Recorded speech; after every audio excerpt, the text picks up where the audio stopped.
welcome to Sunday's edition of Cracking the Cryptic, where I'm recording this really late today. I never like leaving it too late to record a video, just in case I have problems with the puzzle, and that's going to leave me very short for my 8:30 deadline. But the puzzle I'm going to be attempting is called Rising Tide, and it's by Nordy, so a lovely return to the channel for a brilliant constructor. And this has got 3 stars out of 5 for difficulty, so I'm hoping that means it should be approachable or nearly approachable. And it seems to be some play on a logic problem called Coral, which I can't really remember how that works. But I've read the rules and I sort of understand them. I just can't remember if there are any tricks to Coral or not. So we're going to have to discover or rediscover those together in a moment or two's time. But let me trot through some of the other things going on around the channel. We're going to be streaming again on Tuesday night at 10 o'clock UK time, and we'd love to have your company if you've got some time to spare then. We're going to be doing Chants of Sennaar for the second time, so let's hope we can get a bit further. We were stuck last time. Yeah, but that's Tuesday night. And then the other thing, of course, is that we have our Kickstarter ongoing at the moment. This is to create the perfect Christmas gift for a puzzle lover.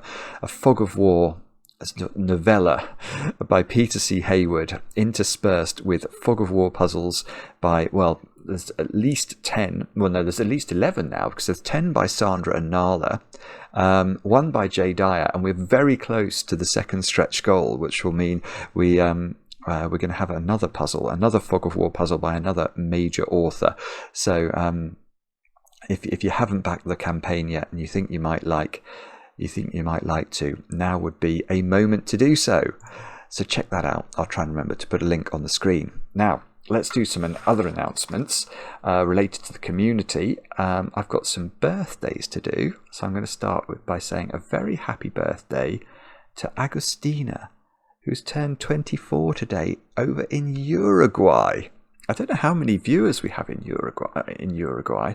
I think Agustina might be the first one I've heard, but Agustina, I hope you have a brilliant day today with, of course, chocolate cake. Next to Cameron. Cameron, I know it's your birthday because your wife Rose wrote to us and told us that you and your daughter watch, and she thought you might appreciate a shout out. So happy birthday, Cameron. Next to Tiffen, I think that's how you pronounce it. I might be wrong. Hope I'm not butchering the pronunciation there. Tiffen has turned 31, and I know this because your best friend Xavier wrote to us and said you'd appreciate a shout out. And then Karina, and I think it's Ona or Ona. This is your 2-year anniversary today, so I hope you get to celebrate that with cake. And then Victoria, I know it's your birthday today because your husband Eric wrote to us, and apparently you've been watching for a while and you keep getting quicker and quicker at solving the puzzles, which is brilliant to hear. Anyway, happy birthday, Victoria, for today. I also want a couple of thank yous. I'm going to thank Alexandra for sending us such a lovely email. Thank you, Alexandra. And also thank you to Rachel, where real life combined or sort of coincided with online life for me today when I did actually meet a viewer, and that was a great treat for me. So Rachel, thank you for meeting, and also for trying to persuade me that we should have some sort of gathering. You were suggesting at Bletchley Park. I don't know. I don't think anyone actually wants to, or I don't think very many people really do want to meet Mark and me. It's never been our experience in social gatherings before in life that people have been very keen to meet us. But it was kind of you to suggest it, and a great treat for me to meet a real life viewer. Now, let's move on. Let's have a look at the rules of Rising Tide and see what Nordy has in store for us. These are the rules today. We've got normal Sudoku rules apply. So we've got to put the digits 1 to 9 once each in every row, in every column, and in every 3x3 box. We've got these lines are German whispers. So along green lines, adjacent digits must have a difference of 5 or greater. So if this square was a 1, this square here would have to be at least equal to 6, because it needs to be at least 5 different from 1. In fact, it couldn't be 6, because if it was 6, that would also be a 1, due to the monogamous nature of the 6. Bet you didn't think you were going to learn about that today. Anyway, then we've got this rule which says coral variant. Some cells are coral and others are water. The high digits and 5, so 5, 6, 7, 8 and 9 are all part of the coral. All coral cells are orthogonally connected. So just let's stop there. What does that mean when it says all coral cells are orthogonally connected? Well, that means that the coral cells have to be connected through cells that share an edge with one another. So imagine that cell was coral. What should we make the coral? Make the coral orange. I have seen, by the way, a coral reef. I was quite a lot younger when I went round the world, and I sort of did scuba diving on the Great Barrier Reef. And to this day, I don't think my eyes have ever received colours like that. It was absolutely extraordinary. Anyway, that's by the by. Imagine this was coral. Then I think what this means is these two cells could not be water. Because it says 1, 2, 3, 4 are all part of the water.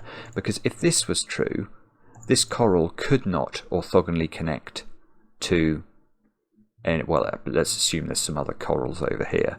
This obviously couldn't connect through an edge. It could maybe touch that cell at a point, but that is not an orthogonal connection. So this poor coral has been stranded, and that's not the idea of the puzzle. Anyway, let's carry on with the rules. The low digits 1, 2, 3, 4 are all part of the water. There may be multiple bodies of water, so we can create some lakes in the grid. And all bodies of water are orthogonally connected to the edge of the grid. So we can't... Well, we can create lakes in the grid, providing that the lakes escape to the edge. So you could have a lake there, but then that would have to get to the edge. And no 2x2 area is entirely coral or entirely water, so that's not true either. So you can't, maybe we can't have lakes, because if you had a lake, well, assuming the lake was a 2x2, that would break the rules. So we can't have great clumps of coral, we can't have great clumps of water. Those things are not allowed in the puzzle. So it's an interesting rule. It reminds me a bit of yin-yang, actually, but it's not quite the same as yin-yang, because in yin-yang puzzles, effectively, all of the water would have to connect to all of the rest of the water, and that's not what's happening here. So we can have different bodies of water connected to the edge in different parts of the grid. So, you could have water doing that, which you certainly couldn't have in a yin-yang puzzle. Anyway, do have a go. The way to play is to click the link under the video, as usual. But now, I get to play. Let's get cracking. And in fact, I know what I want to do before I get cracking today. I want to think about one thing, which is whether or not there is a checkerboard constraint in a coral puzzle. And I am not actually sure that I know. So what do I mean by checkerboard constraint? Well, what I mean is, could we have that pattern in this grid? So assuming these are coral and these are water. Now the reason I'm unsure is because we don't have if these are water, we don't have the requirement for the water to connect, do we? But we do have the requirement for the... Yeah, okay, so it's... Right. There is a checkerboard constraint. Because although the water doesn't need to connect, these two waters don't need to connect to each other, the problem is that the coral does. So however we connect these corals to each other, along orthogonal connections, let's say we went around the top of the grid to do it, you can see this water now, it can't connect to the edge of the grid, it cannot be done. And if we decide instead to connect the coral round the other way, then this water can't connect to the edge. Right, and that's right, that's very, very important, I've no doubt, because checkerboarding is a massive constraint in all of these sort of shading puzzles. Okay, so no checkerboards. Yeah, okay, so now anything with a kink. So we've got to be careful if we're going to get kinky today, actually, because this is beautiful. Immediately, that's going to do loads of things. So what I'm now seeing is any German whisper that kinks like these. You sort of get to know the inner, you get to know the shading of the inner bit of the kink, I think, because, right, let's talk about German whispers, because there are secrets related to whispers that are undoubtedly important here. So the first secret of a German whisper line is you can't put a 5 on it, because if you do, the next digit's impossible, because it's got to be at least 5 different from 5. If we go up, we get to 10. That's not a Sudoku digit. Higher digits than 10 are not Sudoku digits. If we go down, we get to 0, or lower. Also not Sudoku digits. So no 5s. And that means we've got to allocate each cell to either being lower or higher than 5. But the interesting thing is they oscillate. So imagine that was lower than 5. Then this digit must be higher than 5, because it's got to be at least 5 different from this digit. And even if we make this digit as low as we possibly could, which is a 1, and we only add the very minimum to it, which would be 5, we'd still get to 6, which is the other side of 5, obviously, from the 1, 2, 3 and 4. So this would have to be 6, 7, 8, 9. Now imagine this is 9, and we only deduct the minimum amount, which would be 5. We'd still get back to 4. So again, we have to oscillate. And I can see immediately what that's doing with these kinks, because that means this cell, and this cell they're all either high or low, we don't know. But this cell, and this cell are then the opposite. Let's use a better colour. What colour should we use there? Red? I don't know, green? That's truly an offensive combination. Grey? That's maybe a bit better. We'll use that. Okay. But, oh, actually, I'm going to get this one as well. Yeah, so this is the shading along this line. So we don't know whether purple is high or low. We don't know whether grey is high or low. But we know that that purple is the opposite of grey. And therefore, one of these shadings corresponds to coral, and one of these shadings corresponds to water. Now, can that now be grey? Well, no, because that creates the checkerboard we said couldn't exist. So that has to be purple, but the same thing applies in this little congregation here. This can't be purple, or that is a checkerboard, so that's grey. And now this line, now we know it's polarity, because we've got to oscillate, so those two are purple, that's grey. Now checkerboard provides us the knowledge that that's purple, and we don't know, or at least I don't know, or do I? Oh, no, I don't know. I was going to say we don't know at the moment whether purple corresponds with coral or with water.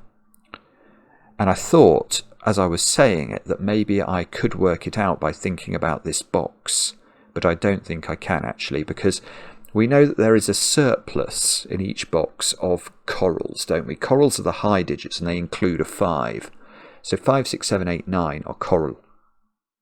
So whatever this is, if we knew what colour this was, we would know it was coral, because there would be 5 of this colour in the box. If this is purple, there are 5 purples. If it's grey, there are 5 greys. Now 5 in this box is perhaps also worth noting. Can't be on a whisper at all, because that's the first secret. So 5 is in one of those 2 cells.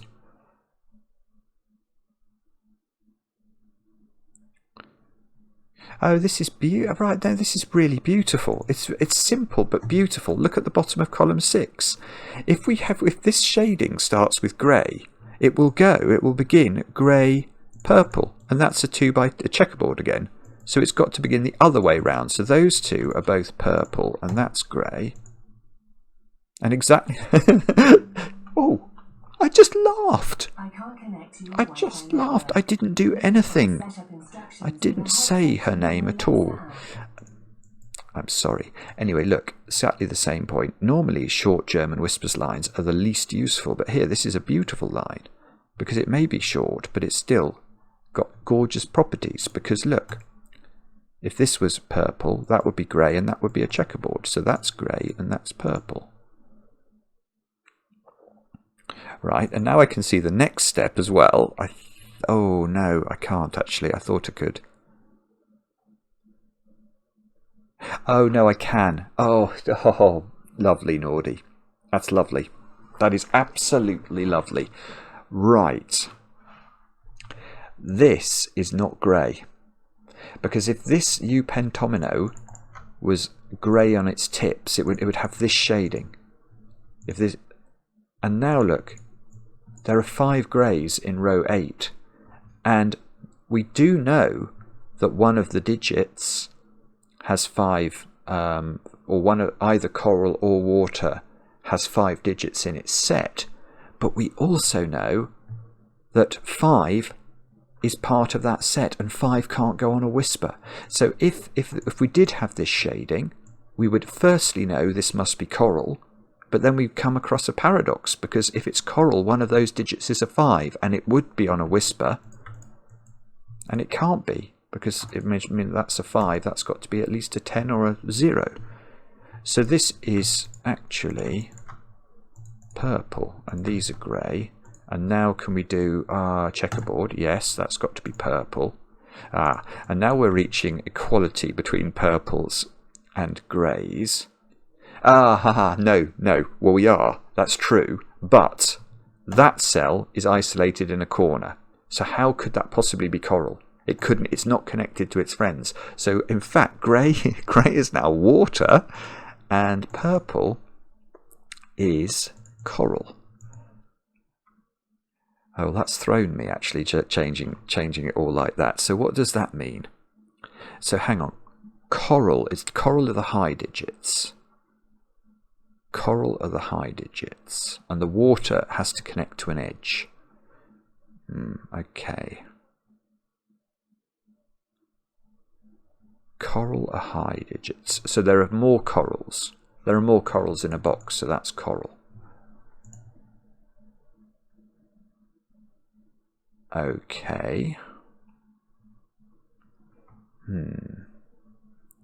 Now, do we have to? Well, we've got a kink. Here we've got to be careful with being kinky again, don't we? So whatever those two are, that one. Oh, that's lovely. It's simple again. Once you sort of wrap your head around it, or ask yourself the right question. Again, these two are the same polarity. So let's say that if these are orange, then we know this is blue, but now we have a problem with this cell. It can't be filled, because from 2x2 perspective it needs to be water, but in becoming water it creates a checkerboard, and that can't be right. So these have got to be water, this has got to be coral, this has got to be water, and that's coral by polarity along the whisper. Okay, that was good. Okay, no, but now that cell's got to be coral by ensuring there's a majority of coral in this in box 7, and now I've got 5 corals in row 7. So I need the rest to be water. Now I must avoid a 2x2 of water. This is beautiful. It's such a beautiful puzzle. Now, avoid a checkerboard there, so that's coral. This water hasn't got to the edge yet. Right. Okay, well, I'm not sure whether it's the water that matters, but it does matter for the coral. Because this coral here has to connect to all the other coral in the grid. Now, question, can it connect to the coral here through box 9? And I think the answer is no, because to make that connection, it would need at least that many cells of coral, and that's 6 cells of coral in box 9. And that means this coral can only connect to the rest of the grid through this cell. It's got to come up here. And at some point it's going to go across, which I think... No, oh, well, hang on. The corollary of that is interesting, which is that this coral also needs to connect to the rest of the grid, and it can't connect via this because it would have exactly the same problem. It would take too much coral in box 9. So that is coral. And now avoid a checkerboard. So that is coral. Now avoid a 2x2. So that is water. And now now this can't be coral, because if it goes coral, water, 2 by 2 problems again, not 2 by 2 checkerboard problems. So that's water, and that's coral. And then we avoid a 2 by 2 of water by making that coral. Oh, I love this. This is so clever. And right, hang on, let me stare at this now.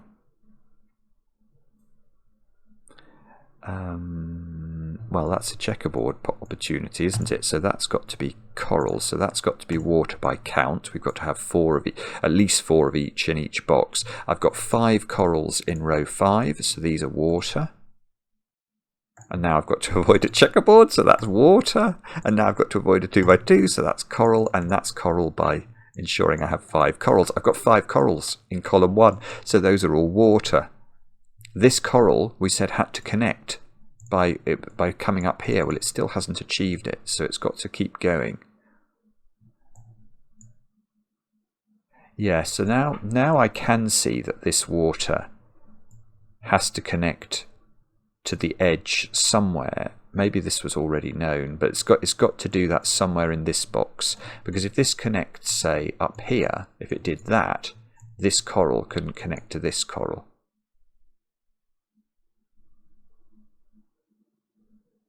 Oh, right. Oh, in fact, two things.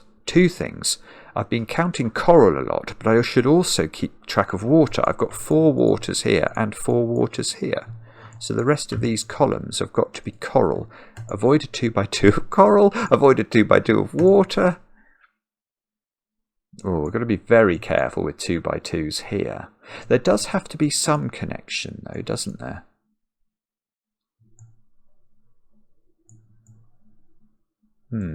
Don't know where. I don't think I know where this crosses.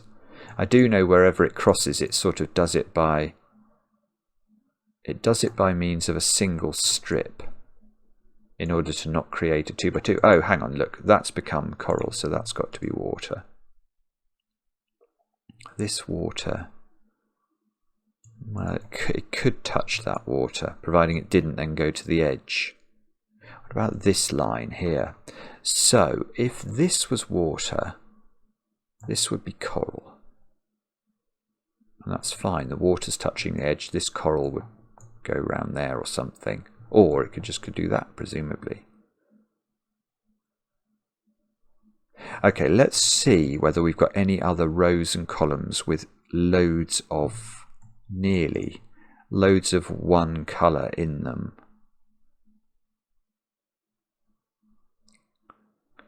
Or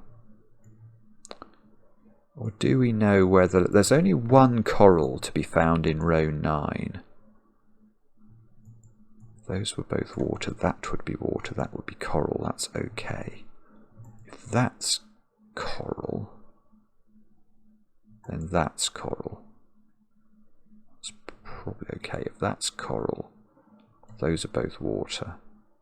That's not okay. Alright, it's a fairly remote point, but that cell is not coral.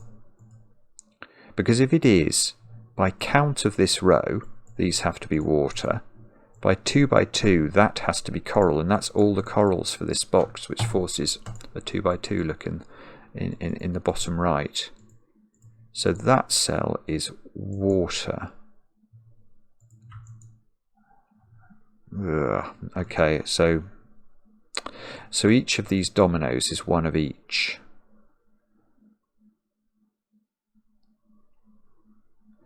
I'm starting to get stuck here. It might be that we have to think about numbers, which is a terrifying thought.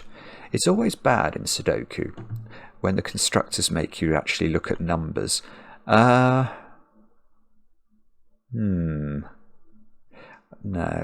Oh, hang on.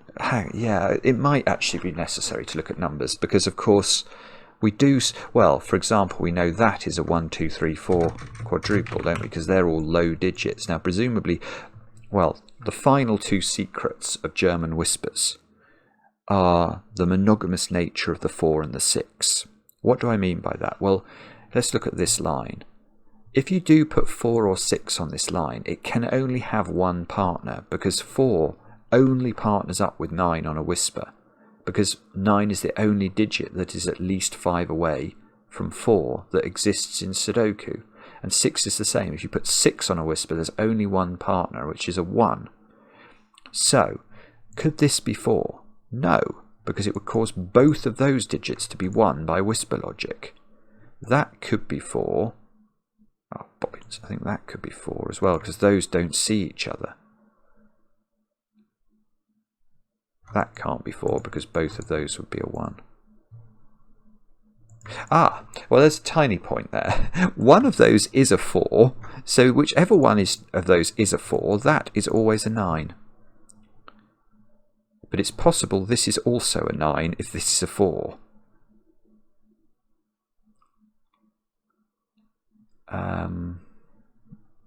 Okay. So does that help? Well, I'm not sure actually. So 9 in this box is in one of those 3 cells, and 9 in box 4 is in one of 2 positions. Now, okay, we have to be a little bit careful now with 3, in the sense this cell here can't be 3, because 3 is not monogamous, it's bigamous. 3 partners up with 8 and 9 on a whisper, and you can't put 8 and 9 there if you've already put 9 there, so that's not 3. I think this might be able to be 3 though, because that could be 8 and that could be 9. So I don't think we can do much with that. Oh, much more straightforward. Where's 5 in box 4? If there's a 5 in one of those 2 and you can't put 5 on a whisper, 5 is placed. In fact, we probably need to chase 5. Yeah, bobbins, yeah, look, we can chase these 5s around. 5 has to be there. Whenever we look at any of these boxes, the 5 has to be in an orange cell, and it has to be in a non-whisper cell. So look, we can just fill these in. Oh, sorry, this has been available for ages, hasn't it? Yeah, 5 can be placed here. One of those 2 squares. One of those 3. So we need to get a handle on it in box 3. We're not going to be able to, are we? Oh well, at least that was something though. That was something. What about I don't know. Could we do? I don't know actually. Yes I do. Where's 4 in this box? Now, remembering 4 is monogamous. If this was 4 or this was 4, we'd have to put double 9 here or double 9 here. That's not going to work for us. So 4 is in one of those squares. Now it could be here. Oh no, it can't. Actually, it can't even be there now because this is 9. So that can't be 4. So 4 is exactly there, which wasn't the thing I saw. The thing I saw was I saw that 4 was in one of these 2, and therefore 4 was in one of these 2. And I was going to tell you that 4 couldn't be here, which is still true, because again, with it being monogamous, we'd have double 9. So that's 4, that's 9. And that might be, well, that's not 9 now, I suppose. We know that for sure. We know that can't be 3, because that would have to be 8 and 9. So this is 1 or 2. So 3 is in one of these 2 squares in box 8, which means 3 is in one of... Well, that's nearly quite interesting. So 3 is in one of these 2 squares. This is an 8.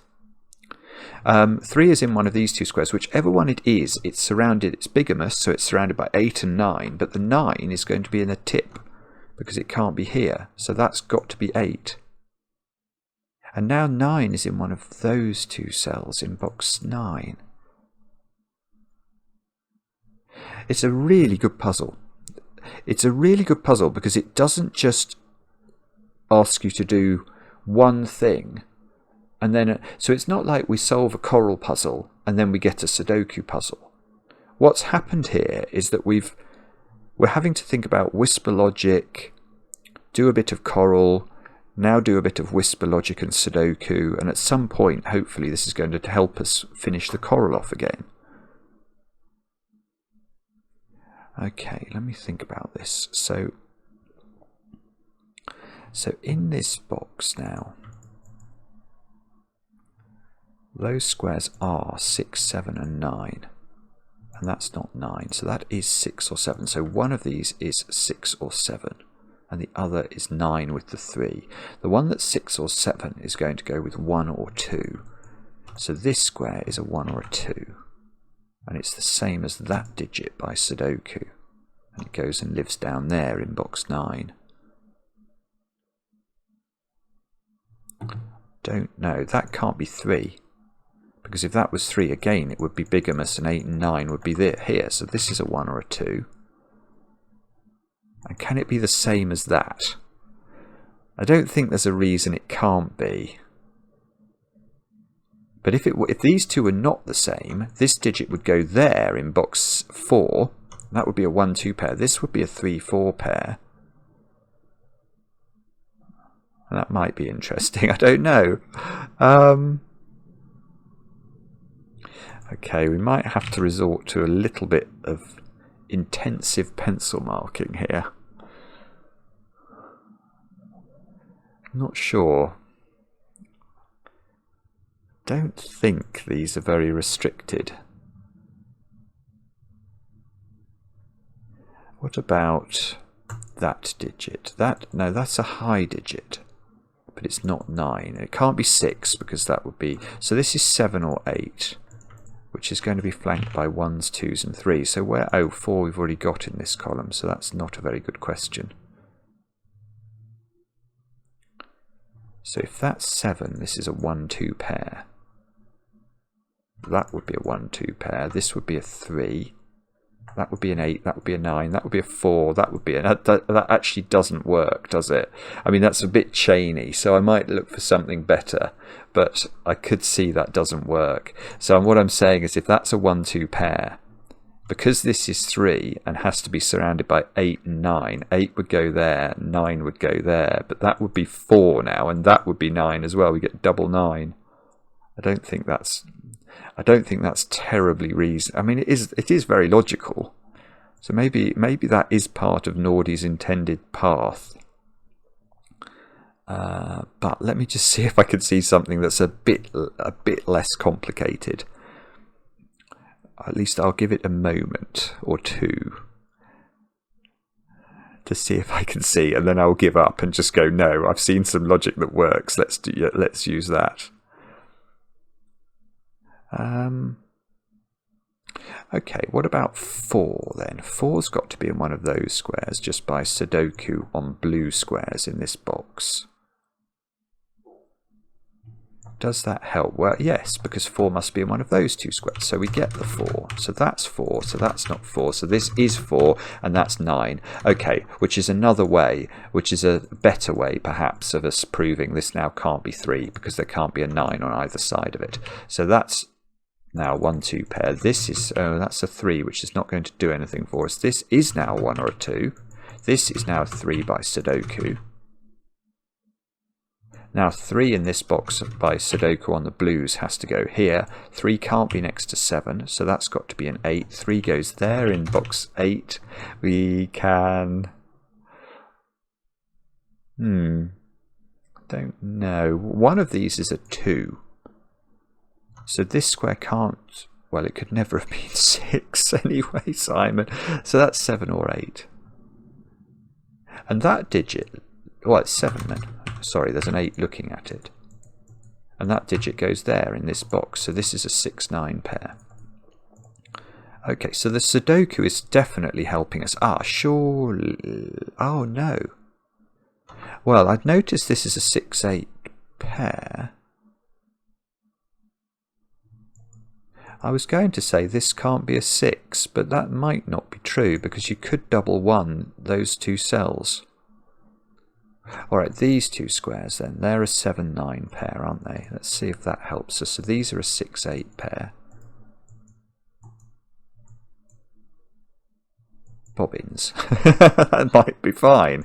Okay, these are 1, 2 and 4.